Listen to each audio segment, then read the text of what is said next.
One exiled bishop returned to Spain and converted an entire kingdom from heresy to Catholicism. March 13th remembers a bishop who helped change the religious future of Spain. His name was Leander of Seville, and his story joins doctrine, politics, exile, and royal conversion. He was not a hidden hermit far from events, but a churchman working near the center of power. He lived in the 6th century when the Visigothic kingdom ruled most of the Iberian Peninsula.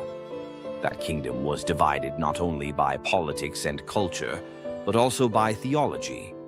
Many of the Visigothic rulers followed Arian Christianity, which denied the full divinity of Christ. Leander became one of the strongest Catholic voices resisting that error in Spain. By the end of his life, the public creed of the kingdom had changed. Later generations remembered him as one of the architects of Catholic Spain. Current Catholic sources commemorate him on March 13th, keeping his memory alive in the liturgy today. His reputation survives not because of legend alone, but because his actions changed public history. This is the life of a bishop whose influence far exceeded the number of books he left behind. Leander was born around 534, most likely at Cartagena, the old Carthago-Spartaria in southeastern Spain. He came from an elite Hispano-Roman Christian family living through the collapse of old Roman order. His siblings were equally remarkable because Isidore, Fulgentius, and Florentina were all later revered as saints. Isidore would eventually succeed him in Seville and become one of the greatest scholars of the early Middle Ages. Fulgentius became a bishop, and Florentina became a consecrated religious woman and abbess. Pope Benedict XVI later emphasized how strongly Leander shaped the education and discipline of his younger brother Isidore. That family environment mattered because it joined learning, ascetic discipline, and public leadership. Leander did not grow up in a peaceful golden age, but in a frontier world under pressure. The old Roman world was weakening, while Visigothic power was growing across Spain. Catholic Hispano-Romans and Arian Gothic elites lived uneasily beside each other. In that world, theology was never just abstract theory discussed safely in schools. What bishops taught could influence royal marriages, public order, and the loyalty of whole provinces. Leander seems to have received a serious classical and Christian formation from early youth. As a young man, he entered monastic life and spent years in prayer and study.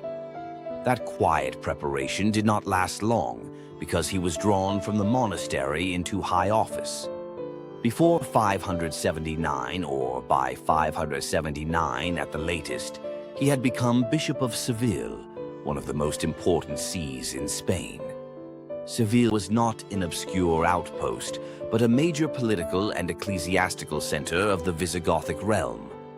From there, Leander built influence through teaching, administration, and personal relationships. Sources also connect him with a center of learning that helped strengthen Catholic formation in Spain. His reputation combined strict personal discipline with intellectual seriousness and practical leadership. He was not merely defending formulas, but rebuilding a culture under pressure from heresy and instability. One reason his legacy endured is that he worked on people as much as on texts. He helped form clergy who could resist heresy and teach the faith with confidence. He guided rulers whose private choices had public consequences for the whole kingdom. He supported monastic life as a source of discipline, prayer, and cultural stability. He shaped the environment in which Isidore would later become a towering scholar bishop. Even the surviving descriptions of him stress both eloquence and virtue rather than mere political skill. He was becoming the kind of bishop who could influence a kingdom, not just a city. The first great turning point in his public life came through the royal family. King Leovigild ruled the Visigothic kingdom and remained committed to Arian Christianity.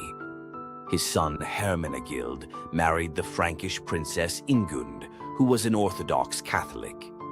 In Seville, Hermenegild came under the influence of both his wife and Bishop Leander. Britannica states that Hermenegild was converted through the efforts of Ingund and Leander. That conversion carried immediate religious meaning, but it also had dangerous political consequences. Hermenegild soon rebelled against his father. Historians still discuss how much of that revolt was theological, dynastic, or strategic. Leander supported the Catholic cause around the converted prince, and that made him a target.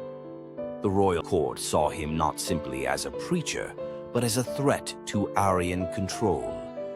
This is where Leander's story stops being academic and becomes openly dramatic.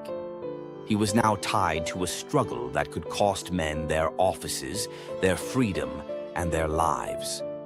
Hermenegild was eventually captured after the rebellion failed. He was later killed in 585, and Christian tradition honored him as a martyr. The death of Hermenegild looked at first like a major defeat for the Catholic cause in Spain. Yet the story did not end at the prison cell or the execution ground. Leander himself was forced into exile by King Leovigild. The Catholic Encyclopedia places his exile in Byzantium from 579 to 582. It adds that he may have tried to seek imperial help against the Arian king, though that point is not proven. Even so, exile did not break his mission.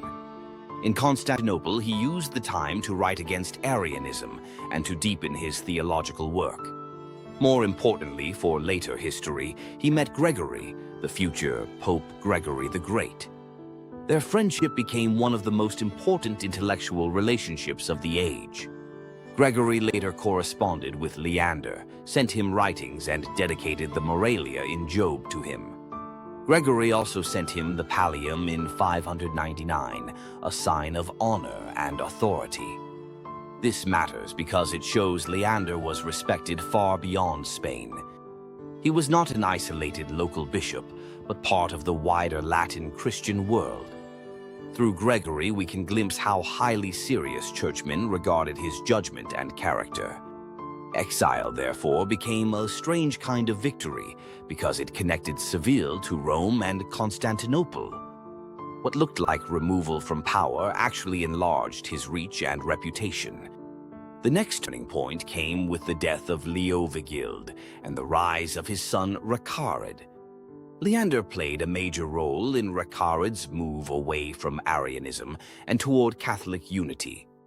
The Catholic Encyclopedia says Leander had a share in Reccared's conversion and kept deep influence over him. Franciscan media also says the new king and Leander worked hand in hand to restore orthodoxy and morality. This was the moment for which much of Leander's earlier suffering had prepared him. In 589, the Third Council of Toledo became the decisive public event.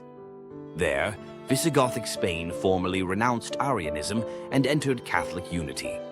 Leander presided in that turning point and delivered the famous closing sermon on the conversion of the Goths. His brother Isidore preserved the memory of that sermon under a title celebrating the Church's triumph. Around this same period, Leander is credited with introducing the recitation of the Nicene Creed at Mass in Spain.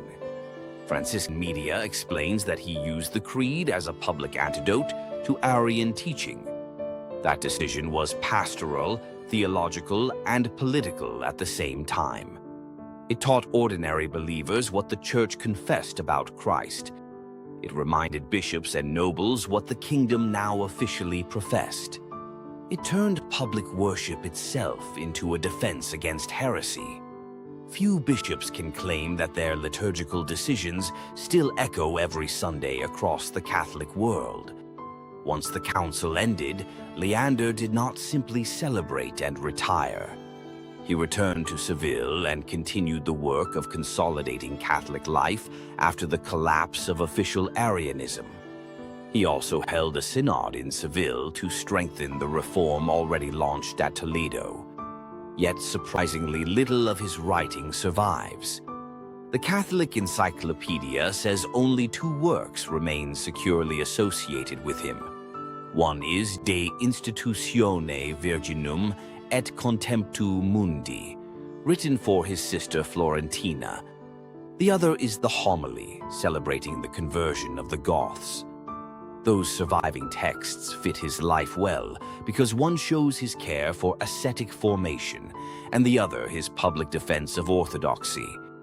He likely influenced Spanish liturgy more broadly, though the exact extent is harder to measure from surviving evidence. What is easier to see is his impact on people. He formed a saintly family culture marked by study, discipline, and public service. He helped shape Isidore, whose later scholarship preserved much of ancient learning. He influenced kings whose personal conversion redirected the religious life of Spain. He helped redirect the confession of an entire kingdom toward Catholic unity. Leander died around 600 or 601 at Seville, after a life spent in conflict, teaching, and reform. Isidore succeeded him, ensuring that the work of one brother continued through another. In Spain, Leander is honored as a doctor of the Church, though not as a universal doctor for the whole Catholic Church. The major standard biographies focus on his leadership, writings, councils, and conversions, rather than on a famous catalog of miracles. So if you want to be historically careful, Leander is remembered above all as a confessor, bishop, teacher, and converter of peoples. Because he lived in the 6th century, his sainthood belongs to the ancient pre-congregation tradition, rather than to a modern beatification process. I did not find a reliable modern source giving a separate beatification date or papal canonization ceremony for him.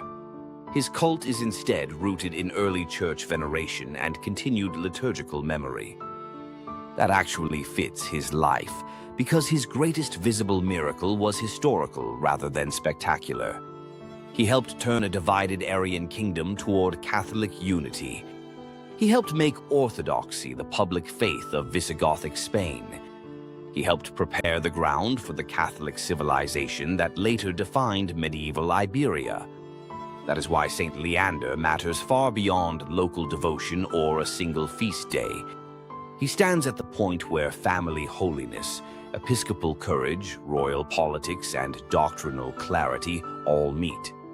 He reminds us that one disciplined bishop working patiently through crisis can change the destiny of nations. And he reminds us that truth defended in one century can shape the prayers of many centuries after it. Saint Leander of Seville was not remembered because he sought fame, but because he helped preserve the faith when power opposed it. Being Catholic is based. Be one yourself. Subscribe for daily saints and Catholic history.